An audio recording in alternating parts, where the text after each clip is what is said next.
Hey guys, What's up, fam? welcome back. Tolo Part 3. Tolo. Um, we are happy to have you guys today. We're super excited and thankful that you are here with us in the car. Go figure. Um, I think it's going to be a little bit of a shock to some who watch and listen, but it's not about where it's at, right? Um, It's about who's in the car. yeah. Ooh, that was good. Jesus. That was good. That was really good. Anyway, yes. So I'm Lindsay. I'm Tim. Yes, and this Timothy. is our podcast, Tolo. So truth, obedience, legacy, overflow. Living in truth and obedience with a legacy to continue to speak and live out life, but the overflow of that just coming forth. So right. we are so excited to be here with you guys again. And we're going on a drive in today's episode. So, first episode, we kind of just gave you guys a little bit of an intro into our lives very quickly, and just again the heart behind this, and just what our heart posture is. And then we last week did an episode, posted an episode of Tim's story, and up until the pivotal moment of like where we will meet and have a conversation about more of where God met us in our marriage. Yep. So today, right now, we're gonna talk about my story, Yes. my testimony, I guess. The Rock. My goodness, I guess I am the most like Peter in between the two of us. That is true. Cutting off ears. Like Jesus, I will do whatever you need me to do, but then also at the same time, like, I'm gonna cut your ear off. Cuss you out, cut your ear off. Okay, I don't know that I would say that. Maybe a little bit, but listen. Most people are more scared of you than me.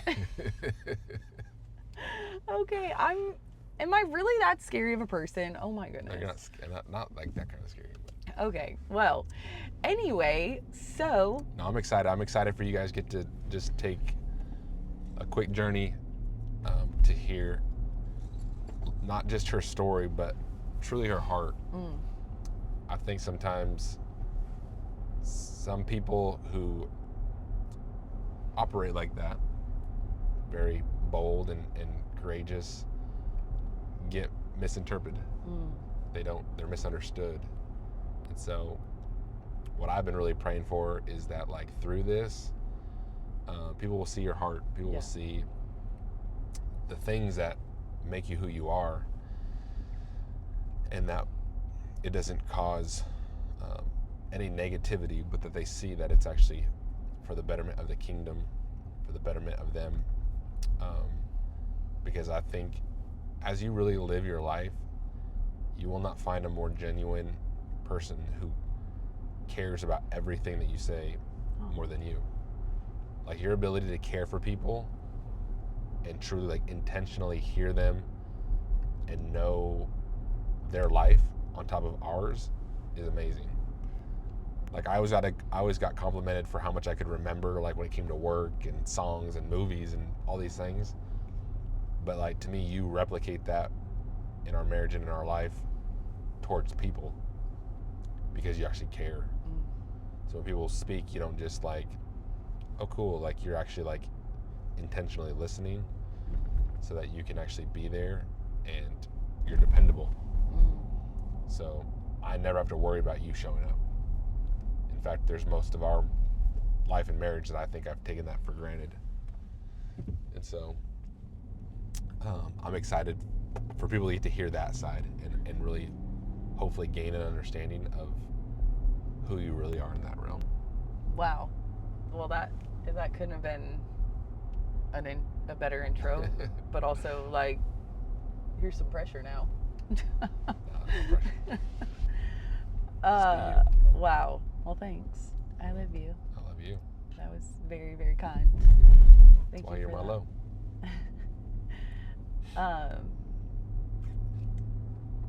Wow.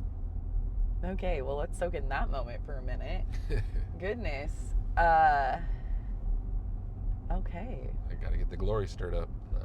Oh. Now you can speak. Wow. Okay, well, for me, I guess,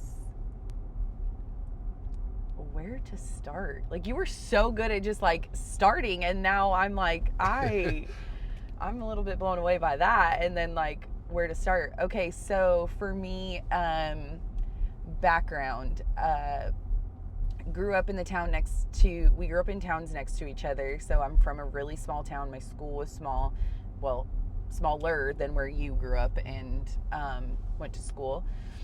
And I guess for me, like, as a young child, I was drawn to the thing that my dad was the most active in, which was softball. He helped my uncle do a lot of things in the softball world, and was very active in that. And my uncle was a college coach. Before he was a college coach, he started a ton of select programs. Well, not a ton. He started select programs. He made them very like foundational, very structured, and very like reliable. And he coached well, and he coached at the college level, and then went back into the select world, or travel ball, depending on your lingo. And so I grew up always being on a field. I think my mom hoped that I was going to be like the girly girl, ballerina, dancer, which is so funny because I remember, and she used to tell this story also, of like the very first dance recital that I ever, or like dance class, I would never dance in the class ever. Like, I don't know why as a parent she even like let me keep going. But in the recital is the Lion King. Why I remember this, I don't know. And I stood there with my arms crossed and pouted the entire time. And I was probably like 6. Yes, literally just like that. And she realized like, oh yeah, we can't do this. Like, Lindsay will never be, Lindsay's not going to do what Lindsay doesn't want to do. Yeah, I was about to say that. Let's just get it out fresh. Oh Lord. And so, but anyway, so I think like deep down I was always a daddy's girl, even though I'm pretty sure admitting that is just like a little bit hard to admit. But just always wanted to be on a ball field. And I think you weren't born with a tutu, you were born with a bat and a ball. Yes, very much so. So I have a brother. He's younger than me. He's 2 years younger than me. And it was just the two of us. He was a mama's boy through and through. Like, if he ever watches this, he probably will kill me, but it's fine. That's fine. Joji. Yeah. And so I think just always having, like, I remember going into kindergarten and like literally knowing that like I'm gonna play softball. Like, what are you gonna grow up and do? I'm gonna play softball. Well, like, okay, you can play softball now, but like, and even in that time, like, you played baseball. Girls didn't always play, like, softball was accessible but wasn't as accessible. And so I think in my mind too, it wasn't like I'm just gonna play softball or play baseball. Like, no, I'm going to do this. Like, this is gonna be who I am. Yep. And I think softball had you actually thought of like slow underhand, like versus like fast pitch. Yeah, Remember fast when pitch. Fast pitch came out? It was like, yes. Oh no, this isn't just softball. This is fast pitch. Yeah, it was fast pitch softball. And so I think for me, just growing up knowing that like this is what I'm gonna do with my life. Mm-hmm. And yeah, being like 5 or 6 years old, like knowing this is who Lindsay will be. And then from there it was like, again, like, you're not going to convince me otherwise. Yeah. And when I did play like on a t-ball team, my parents were like, we can't do this because she's too competitive. She gets mad at the other players because they're not actually playing. They're all just like running to the ball. They're not like trying to make plays. And I'm like trying to coach other kids, and you know, it wasn't fun. Trying to turn double plays and t-ball. Pretty much. And you know, you can only run to one base, and then like at the end, like everybody gets to run home. Like, no, absolutely not. I was like, I'm not here for that. That is not how this game is actually played. Has anybody watched real baseball? Like, those were the conversation I was having at 5 and 6 years old. And so, yeah, I think that's where it just was planted in me. Like, I know who I want to be, and nothing is going to stop me from being that. Yeah. And this sense of like being driven was growing inside of me, was coming forth. Yeah. So I think for me, just being the tomboy, like not really caring what anybody else thought, and being okay with that. Like, I was very secure in I could beat all the boys. I could also go play with girls, and sure, I would play Barbies, but like I really didn't want to. I just did it because you wanted to do it, and maybe you would go outside with me after. But I had a best friend when I was 5 and she was 6. She's your age. She went to school with you. But we met at church, and to this day is still my person. One of my main people, go-tos, and that's crazy to think about. You know, crazy. Like 27 years later. Oh my Lanta. Crazy. That's crazy. And anyway, yeah, just getting to, she's an only child, and so like getting to have a sister and kind of like see the other side of what it would be like to be more of a girly girl, and just getting to live that life with her too was so fun and so inspirational. She's always been somebody that she didn't like sports, but yet Dad was a big Husky fan, though. Yes, he was.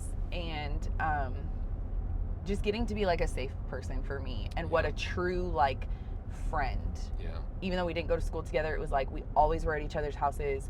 We always did things together, and we always were at church together, and this true sisterhood and like bond was there.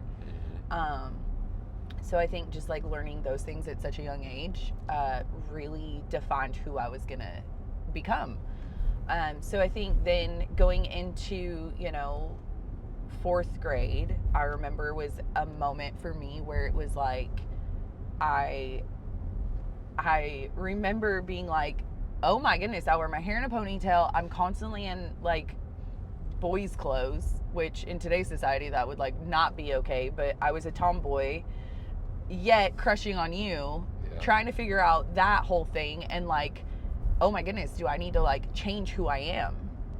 I remember going to the store and like going shopping and buying my first like girly, which I mean, to church I would wear like a dress or something nicer, but like it was like I put it on the moment I was walking out the door, and as soon as I got home it was off. Like there was no in between there. And so I think then like something in my brain just switched of like, okay, wait, now I'm starting to like have these feelings for this boy, and does he like me? Like, and so, and I think then from there it was this moment of just like, okay, I like this boy, but then being so determined that I'm not gonna waste my time. Yeah. Like if I'm gonna, and having those conversations even with my parents, I remember being like, well, if I'm gonna date, like I'm gonna date to marry. And my dad was like, yeah, that's not how that's going to work. And I'm like, yeah, it is. Watch me, you know. And don't tell Lindsay no. Yeah, don't tell Lindsay no. But, and even my mom being like, well, you know, it's just a crush. Like, this will fade. It's right. And I'm like, but he's one of my best friends. Like, what are you talking about? And so then I think getting to know that side of Lindsay that could be so much more like softer, because around you it was like, yeah, I could outrun you, I could outplay you in a sport, but like See? But knowing that, like, that wasn't what I needed to prove to you. Yeah. And I liked being around you because of what you brought out of me.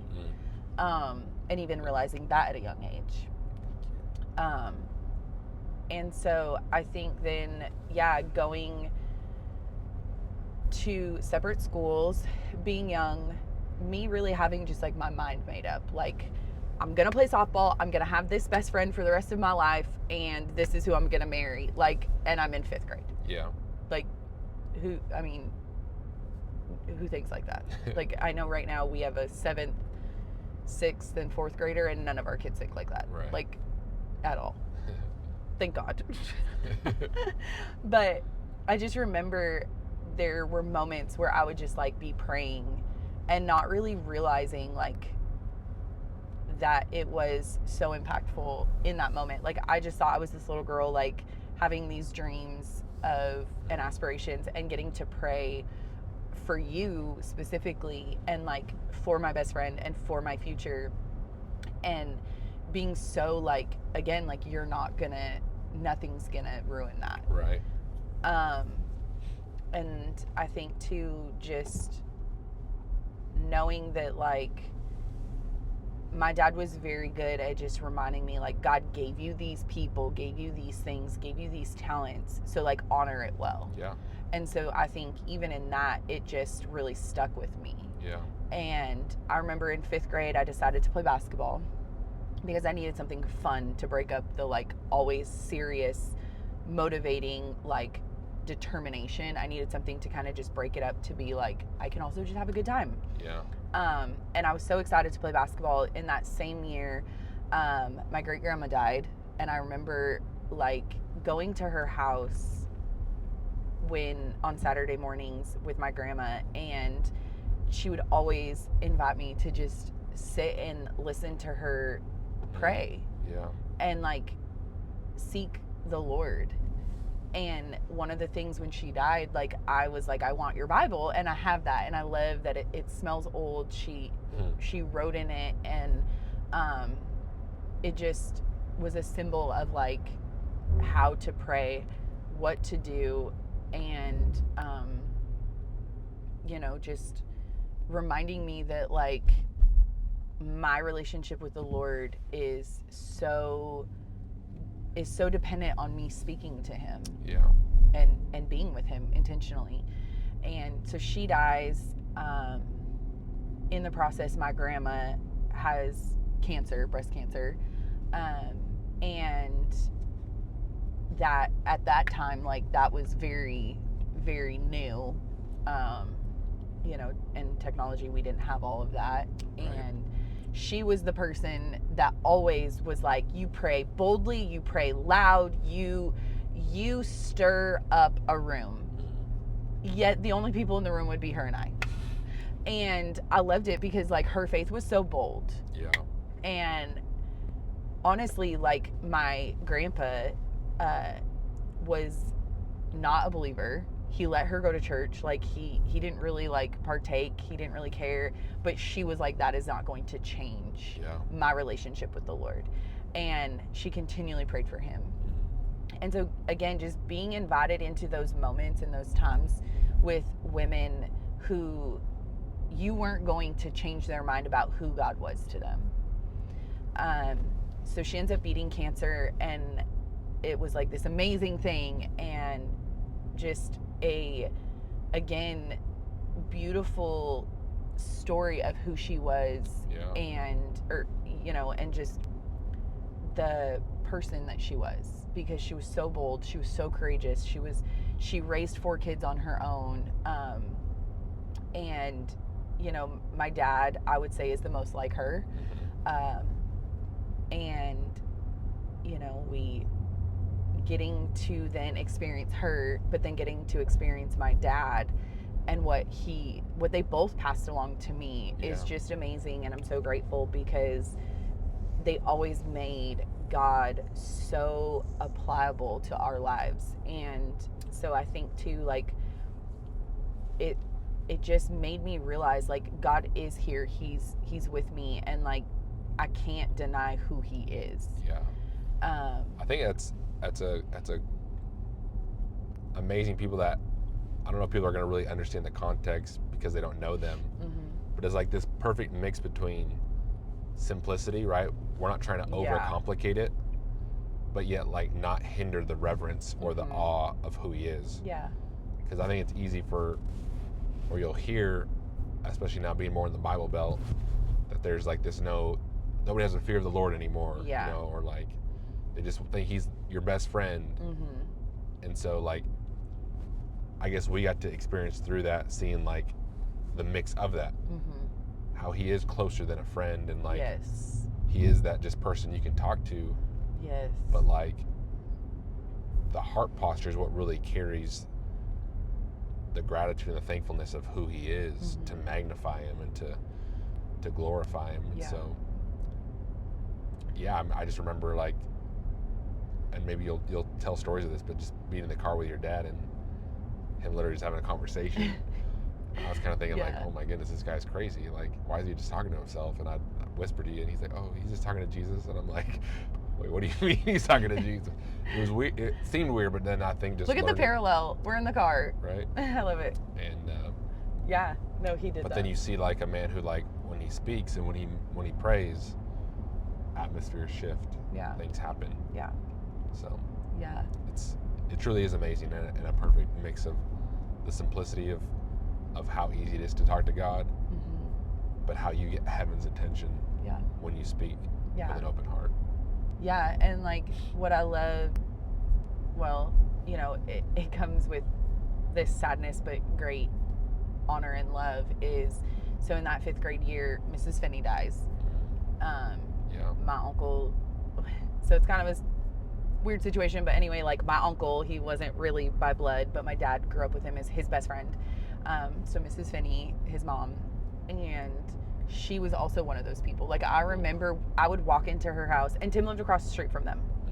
So I would walk into the house, and it was like, you knew not to come into the house and like, Mrs. Finney, we're here. Like, it was like you walked into the house because the door was always unlocked, and you would listen, because more than likely she was in her word or she was praying.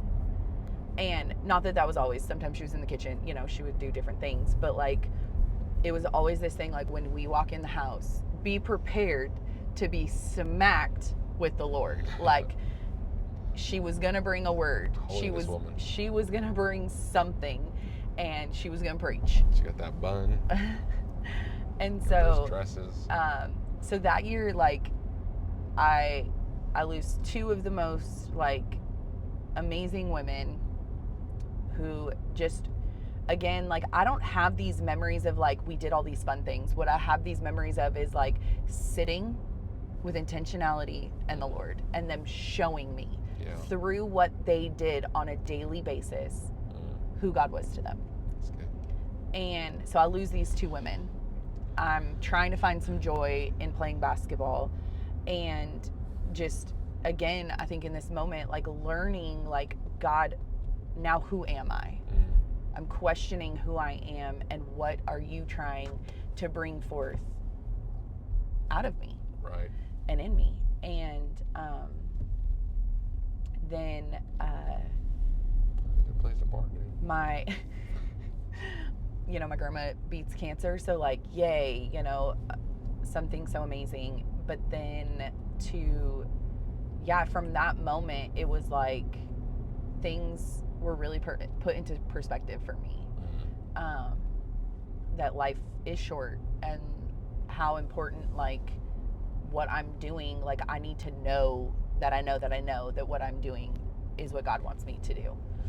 And so then we'll fast forward to, like really truly dating you, like dating in 7th grade. I was in 7th grade, you were in 8th grade, and like walking through all of the things that we already talked about in the last episode, with your dad going to Iraq, and you just starting to like change. And then you go into high school, I'm still in 8th grade, you break up with me, and it just feeling like my world Well, and then, yeah, so you go into high school, it's 8th grade year for me, and my dad gets in a car accident. Yeah. Like, life-altering car accident. He gets hits a semi head-on.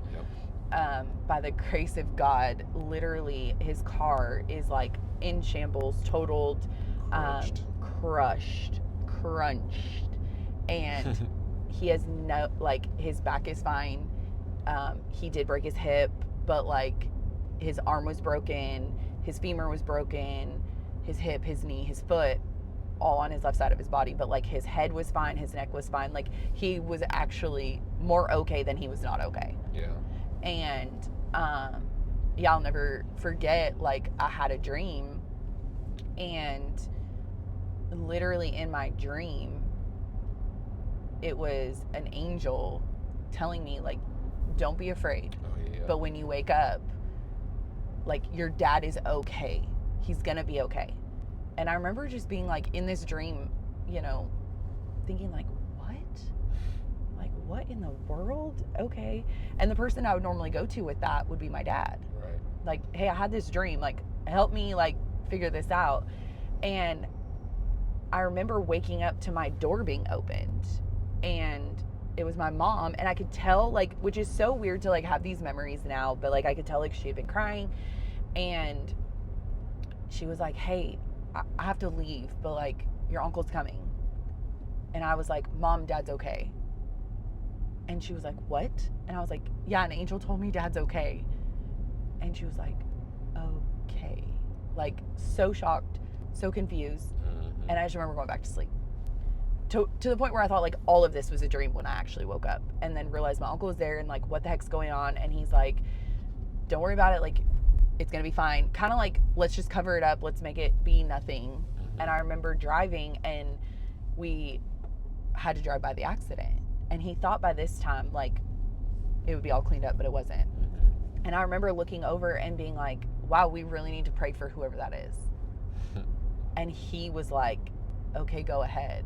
And just in the car with my brother in that moment, like, I just, like, prayed. And we got to his house, and I remember him being like, okay, so now I'm going to tell you guys, you know, the accident you just saw, that was your dad's. And me just feeling like, what in the world is going on? So fast forward, we don't see my dad, we don't see my mom for a couple days. By the time that I'm like, I need to see my dad. Like, I need to see him. I need to know he's okay. Like, I need everybody to stop telling me he's okay. I need to see him. Yeah. And he was down at Harborview, which was in Seattle. It's a big hospital, major hospital. And he had just gotten out of, like, a crazy long surgery. Obviously, he's having major surgeries to put his body back together. And he is in this room, and I remember, like, I walk in with my uncle and my mom, and my grandma might have even been there. And, you know, the doctors and the nurses are talking, and then all of a sudden, like, I'm the only person in this room with this man who's not in his right mind. He just got out of a major surgery. He's in a ton of pain. Right. And just being broken. Like, in that moment, I felt like those movies where, like, there's a kid in the corner, it's dark, and they're, like, looking at their worst fear. Right. And I just remember being like, God, this cannot be our reality. Yeah. Like, this cannot be my reality. And I remember thinking in that moment, like, I feel so helpless and alone. And he's, like, moaning, groaning, in pain. Things are beeping, like, and I just remember, like, I can't cry. I can't show anybody that I'm upset. Yet inside feeling like I am just screaming for someone to come save me and to help me. And I remember just speaking out, like, and reminding the Lord of who my dad is to me. And feeling like, God, you can't. Like, don't do this to me. I can't handle this. Do not do this to me. And I never got close to the bed. I never got close to him. And it felt like an eternity in that moment. And then just to know, like, God was so present and to know that God was like, it's going to be okay. And I had to fully just trust that. Yeah. That like, okay, God, I think I'm hearing you. Like, I'm having these weird things happening. Like, okay, God, if this is you, like, show up. And obviously my dad ends up being okay. Our family at that point, I was already aware that my parents probably were going to get divorced. At this point, like, they didn't. And I think they didn't because of, like, the situation we were going through as a family. But it did very much so change a lot of our dynamics. Because my dad had a recovery, and, you know, there was so much more than just living the normal life. Right. And so then, basically going into freshman year. So not, my dad recovers in 1 year's time. Like, I remember coming home from softball practice and they sat us down and it was like, we're getting a divorce. And my brother and I were not shocked at all. But just kind of feeling like, okay, like, this sucks. Yeah. Like, we just went through it. This sucks. And so for me, like, softball was always the escape. And always, I think, in my mind, like, if I can hold on to that, like, eventually I will write a different narrative. Mm-hmm. I can hide from all the pain. Yeah. And so I got really good at, like, separating my life at home and the hurts that I had there from church and from ball. And, like, then the field became the place where God met me. He continually, like, you would think he would meet me in the church, right? No, he kept meeting me on the field to just be like, hey, remember what has already been planted. Like, if you speak in your time, I'm here. Yeah. And so for me, being on the field was the only place that I knew. My dad always taught me that, I think it's the movie For the Love of the Game. I could be very wrong. It might not be, because I watched a lot of baseball movies. But he says, clear the mechanism. And he's on the mound. The stadium's going nuts, and he's like, clear the mechanism, and everything just like, whoop. Yep. And he just sees the glove. Yep. And my dad taught me that at a young age. Yeah. And so for me, it was like, I could be anywhere on that field and I would just be like, clear the mechanism. I would just, yes, be in my own head, but like, I would just be so continually speaking to the Lord, like telling him what was hurting, telling him what was going on, telling him like, this can't be who you are. Yeah. Like, I need you to show me something different. And how he would immediately soften my heart. And through a game, just met me. Yeah. I think that's powerful, because like growing up, when we did in the era of like all the Christianese help that we would get, right? So that makes sense to me, knowing like, yeah, at church you almost couldn't be real. Right. You had to just be like, oh, you're not praying enough, you're not doing this enough, you're not believing strong enough. And so it's kind of like, yeah, who would want to like open up and just admit the truthful things that we all carried? Yeah. That makes sense that for you, that was the softball field. Yeah. Whereas like your purest form, your openness to know that like, if this just can be just me and God, I know that he'll meet me here. Yeah. Yeah. So I love that, because that sadly is what we grew up in. Right. Yeah, so I think, then in high school, just realizing that, like, you were my best friend on top of Carmen, and I mean, I had my softball girls, but very different. Yeah.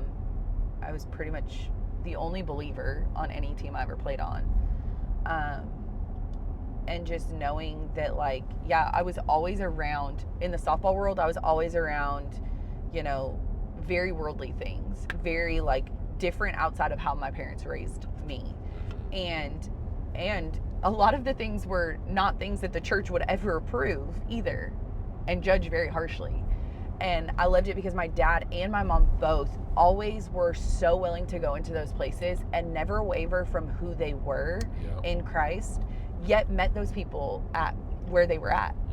You know, like my dad, I will always have this memory of he would take a water or a Mountain Dew or a Gatorade and he would go sit in a room or at the pool or wherever with all the other parents while they were drinking. Yeah. And he wasn't partaking. And they, I mean, might have given him a little bit of a hard time until they heard his heart. And then it was like, it wasn't ever like that. Yeah. There's a respect. Right. And, you know. Yeah, I mean, just a little bit of backstory. Her dad, Mark's story of how he met Christ is phenomenal and supernatural in itself. So yeah, he comes from that background. Immediately delivered from drugs and alcohol, and never touched it again. Hasn't ever touched it again. Yeah, so I think just and my mom too, just always loving people where they were, always willing to bring all the snacks, always willing to just lend a hand. She always put on something fun that us girls could do outside of the ball field because she knew that we were so much more than just athletes. Right. So just, yeah, my parents showing me that even through being divorced, you know. Right. But yeah, I think for me, just watching you and knowing that something was going on, because you kept me very secluded from, you know, your party life, which thankful, and I wouldn't have partaken anyway because I was so like, I'm going to college, I'm going to play in the Olympics, like softball is what I'm going to do. Right. I think for a moment, like in my head, like I was like, whoever I marry and have their kids, like they're just going to stay home and be the stay-at-home dad, and I'm just going to like do these things. You know, and so I think too, just like having this expectation in my head of like, this is who Lindsay is, and nobody is going again to tell me like I'm not going to be that. And so so then just like watching you, knowing inside of me like something isn't, when he's with me things are so good, and then when he's not with me things are so bad. Like what is different? And I think that's where the Lord just started to teach me proximity. And maybe at the time not having that word, but like now looking back, hindsight, like knowing that when we weren't close in proximity, how things would just creep in and ruin and taint such a good thing, such a pure thing. And me feeling like as the fixer, like I can't fix this. I cannot make him jump on board. I cannot like fix this. I can't help with this hurt. I can't make him open up. I can't change him. Right. Yet feeling like I am so broken without him. Yeah. And then not really having anybody to like, this whole time, not having anybody except the Lord to really go to with any of this. Right. Because nobody really understood. I think for I think even now, I struggle with like feeling like I'm very misunderstood. In my entire life, I think that has been what I feel like has been a hindrance in my life. Yeah. And just, so then masking everything in like, okay, as a competitor. So, you know, you don't have emotions, you don't feel things, you don't cry, you don't let people see that they affect you. Right. You always show up, you work harder. You can outwork anybody if you try. Right. Like your mental game has to be so on. And so I think I just really like rooted myself in those things, while at the same time having a dad who would remind me like, where is God? Where is he in this? And is this pleasing and honoring to him? Yeah. How are you representing? And he's a man of few words. So I feel like those words were like very powerful and probably not what a 15-year-old girl wants to hear. And then having a mom who would just be like, it's okay to just have fun. It's okay not to put so much pressure on yourself. It's okay to just like walk in things. It's okay to just have other desires. Like I remember, just wanting to babysit, wanting to be around kids, wanting to just love on them, wanting to be there for other couples so that they could have time away, because I knew that my parents never had that. So if I could help their marriage by watching their kids, like, you don't have to pay me, you don't have to do anything, I don't care, just let me watch your kids, please. Right. Because I want to love that deeply. And so I think too, just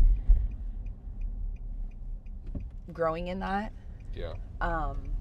But yeah, so then in high school, just again, being the girl who could play softball, had talent, felt very alone. And even on the ball field, it started to feel like I was alone. I think too, just trying to make friends, but also feeling like they're so fake and so like unintentional that like, what's the point? Yeah. I can hang out with you while I'm here, but like, really, I'm not gonna like just pour out so much, because we're in high school. Like, this isn't gonna be our forever. And I think something that's amazing that God has done is like, there are few people, even if it is through social media now, because we don't live in the same state, like how God did bring some of those relationships back, and how intentional those ones were. Right. Like I can think of going to church with inviting a specific person to church, and to this day, like if I was to text her, we would text. Like I don't know, it's just how God uses it, Right. And without you even knowing, just people in your lives. And so just like being able to plant seeds just by walking. And so, yeah, I think too, so in high school, obviously just going through a lot of things, feeling like the only thing at this point that I have to hold on to is softball, and like getting out of our community. Yeah. And basically kind of like, if Tim's gonna stay with me, like he's gonna follow me, because I've had to sacrifice like he could sacrifice. And so then yeah, we get to my senior year and I break my face. So I break my whole left side of my face. I break my orbital, my cheekbone, and my sinus, and like something in my mouth. And so have to have reconstructive surgery on my face. This is literally 4 weeks before I graduate high school. And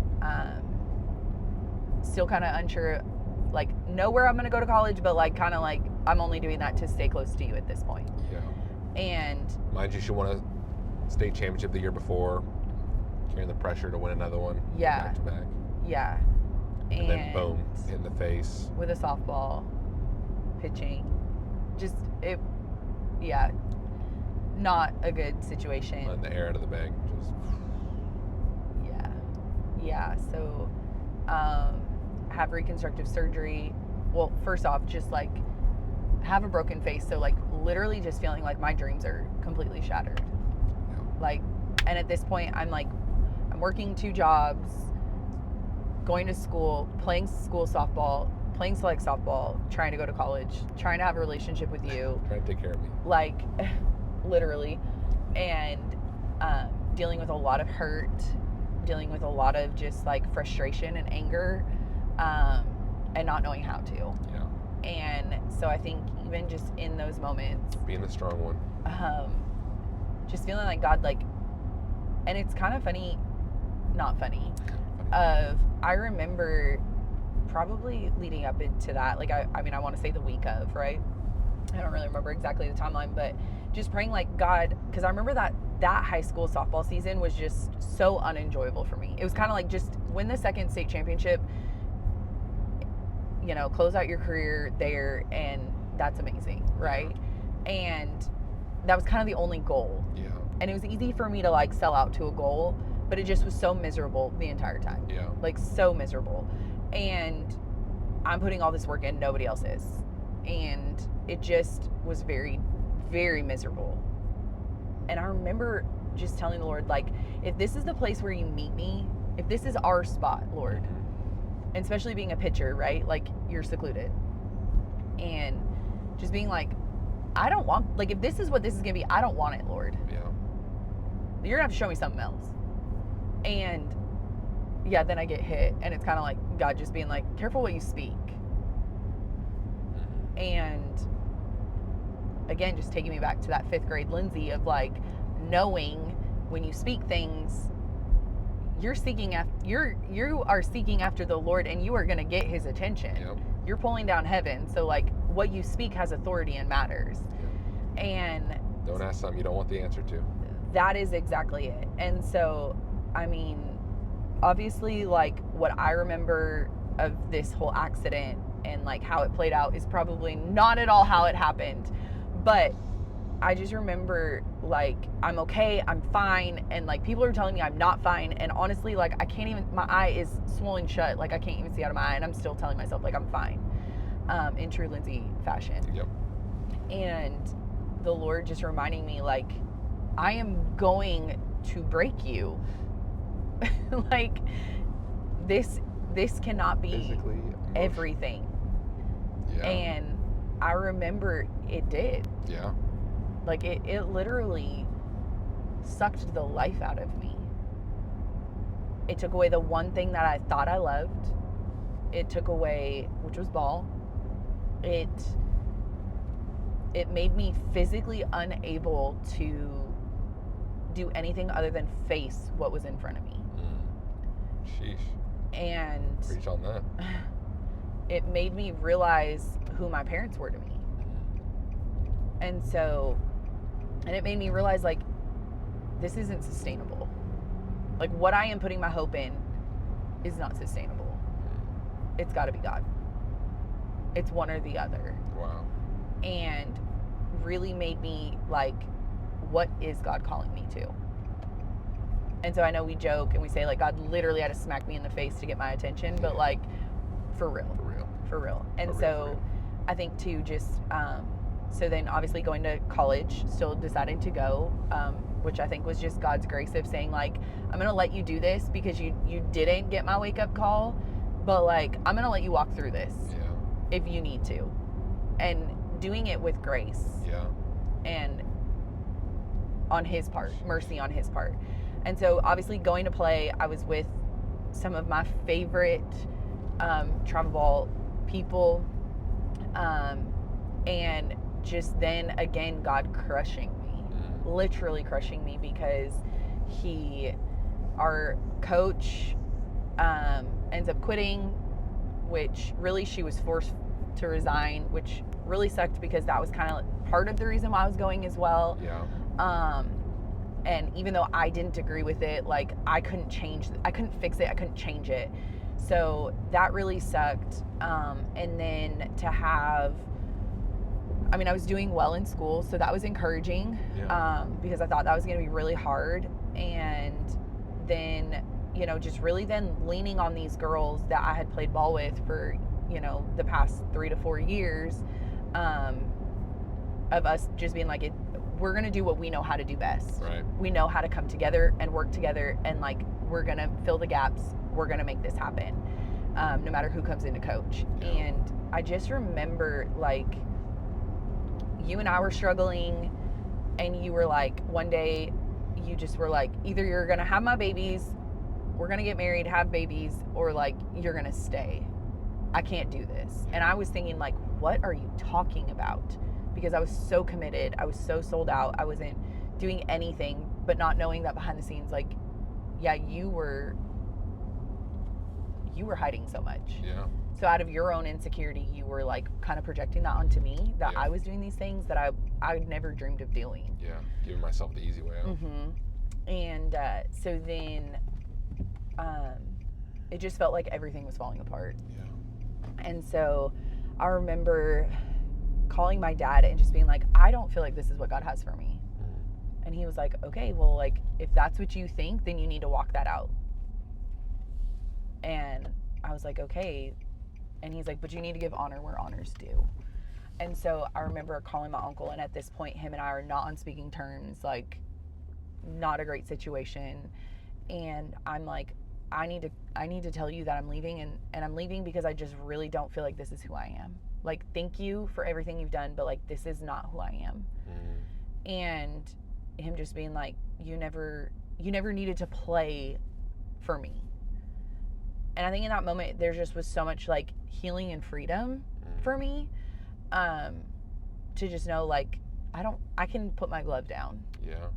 Sheesh. And so obviously at this point, like, I still had finals, I still had other things that I had to do, and because I wasn't just gonna like quit in the middle. And I remember our athletic director came in and he was like, hey, like, we're gonna interview some candidates for the coaching position, and we want you guys to like kind of have a say in it, but because he knew we were gonna be good.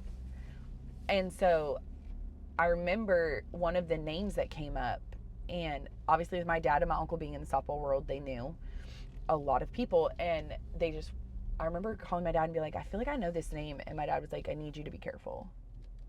Like, I just need you to be careful. And I was like, okay. And so I think from there, it was just like this moment of like, things do not seem like they are adding up to be what God wants for me. I think I'm choosing to make this way harder than it needs to be.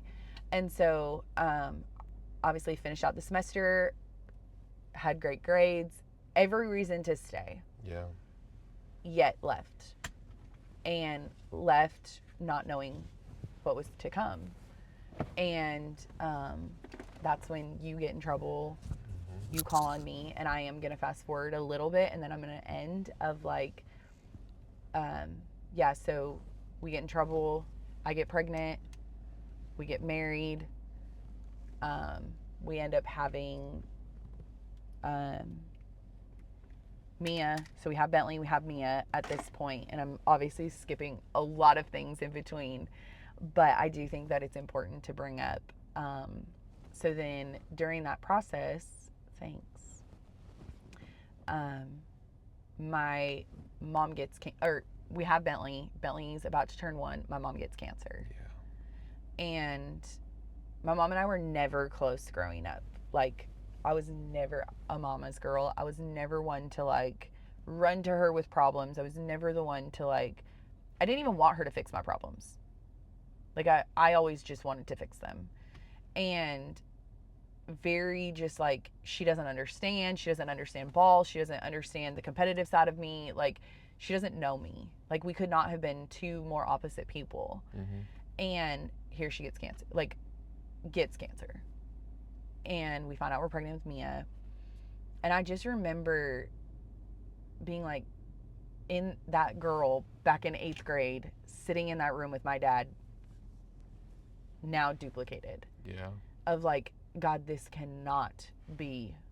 This cannot be. Like, don't take her when I feel like our relationship in our life just started. And because I feel like once I had Bentley, or being pregnant with Bentley and having Bentley, like, just something switched. Right. And so, like, one, if you are a daughter and you don't feel like you and your mom get along right now, or you don't feel seen, like, stick it out, because you have no idea what that relationship really is. Yeah. And if you're a mother and you feel like your daughter isn't seeing you or hearing you, just keep pressing in to her. Keep praying. Interceding. Yeah, because that, I would give anything to have those moments back. Yeah. Because I think I know now, like, what it's like to not have her. I know what it's like. I mean, we lost her, and then she dies 2 weeks later. We found out that we're pregnant with Jordan, at the time, our littlest, and it just felt very like it's been hard ever since. And we just not celebrated, I hate that, like, it's such a weird thing for me, but like, this was just the 10-year of her passing. And yeah, it's just hard. But I think too, like, that there's so much there. Yeah. So much there that I'm going to do a complete own episode on that. Yeah. But yeah, I think for me, it's encouraging encouraging young girls, not that I know who's going to listen to this, but that like if you pray, if you intercede, like God hears you and he'll soften your heart to the things that you truly desire. I knew I always wanted to be a mom. The joke in your family is that I told your mom when I was like, what, 5, that I was going to marry you and I was going to have your babies. Like, and I don't know that I hate that. Like, whether that was true or not, I have no idea. But I knew in 5th grade, I knew what I was praying for. And maybe a little bit selfishly and stubbornly, but like knowing that like God hears. God's going to meet you where you're at. It doesn't matter if it's at work, in your car, in your prayer closet, on a ball field. Like young girls, like he's going to meet you where you're at because that's where he wants to be invited in. And mamas, like your kids need you more than you know. Ooh, gosh, now I'm going to cry. But, and daughters, like your mamas need you. Because you bring life.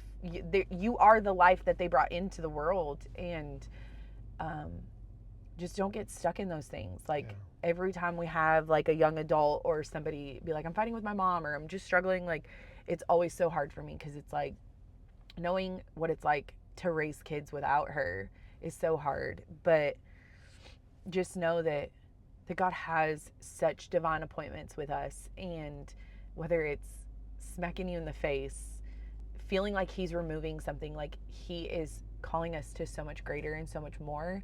And he's going to bring the best life out of even the most dead situations. And or heartbreaking things. And he builds your character and your faith on that. And it's just reminded me now of being a mom how much I am like her in all of the things that I think as a child I desired from her, but was so unwilling to see. And so I think that it's just one of those things of like, I don't know. I think that's like, I'm seeing it as like what I don't think people actually see as your heart. It's like when you know what it's like to lose something, you make up that difference. And sometimes I'm not saying it's perfect, I'm not saying it's right, but I see your heart for the young adults, even for people just who we do ministry with side by side. It's not that you're trying to control or do it, but like to be a mom, to be something you didn't always have. I think now just gets expressed through you in such an amazing way because you know what it's like to not have that. And so sometimes for us who have it, I think just like anything, you can get caught up in the mundane and like time is forever. And so to be able to live from a perspective that knows like what it's like to not have brings you to a place of thankfulness every day to be grateful. And so then, you're able to speak to that. So to those people who don't have the greatest relationship as a mother and daughter, a father and son, anything like that, God will come through. You just got to keep leaning in. You got to keep pressing in. He's in it. So I think that's powerful. I think it's so good to know, or I think it's encouraging to know that like through, I think for me, just knowing that at any moment it could all be taken away. Because I've watched that happen in my life. I think every time that I had a pivotal moment in my life, it always came with losing something. Or something being completely taken out of my control. And so I think then that's where I live my life, maybe not to the fullest of like, this could be my last day. Like I'm definitely not that extreme and like crazy, but I am in the sense of like, this could be my last moment in this situation, in this opportunity. And so what am I leaving here? Because is it going to be something that's going to be fruitful, good, and can produce something and flourish? Or like, am I leaving something worse off than when I was there? And so I think too, like, it's not intentionally trying to see a lack, but seeing a lack and knowing what it feels like to literally have something removed, Yeah. being left with lack, Mhm. and being like, what do I do with this? And how do I walk it out? That's good. So, okay. Well, that's what we'll pick up next time. Yes. Thank you for tuning in. Yes. Thank you for your words. Thanks Mhm. for, that was a little bit harder than I thought it was going to be. Because Tim speaks every week to our young adults, and I'm not a talker, because I am, but I think when it comes to talking about me, it feels very foreign. But I hope this helped somebody. I hope that you feel encouraged. I hope that you feel loved on. I hope that you just have a new perspective, even if it is just a new perspective of God, and also knowing that our past doesn't define us, yet God intentionally plants seeds in us that are meant to grow with us as children into adulthood, into whatever God is calling us to. And with that, not to be ashamed of it. That's right.